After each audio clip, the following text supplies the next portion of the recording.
I'm going to start this simple veggie dish by tossing together some carrots that I've cut into long batons with a little bit of olive oil, and some salt and pepper. And pop those into a hot oven for about 20 minutes. My carrots have had their time and they're sizzling and looking really beautiful, but just to finish them off, I'm going to add a little bit of za'atar to them. So sprinkle that over the top.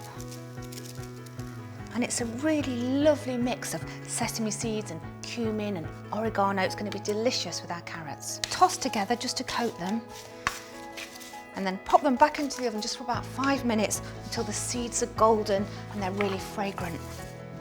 So my carrots should be ready now.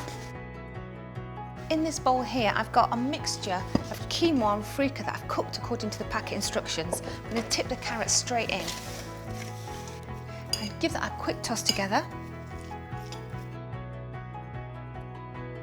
And then I've got some feta cheese here. I'm going to keep a little bit back to garnish and then just crumble the rest in. And then some coriander, so we've got really lovely flavours here.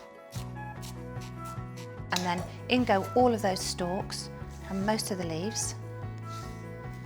Give it a good stir together and we're ready to plate it up. There's enough here for 2 people, so I'm just going to spoon mine onto a plate.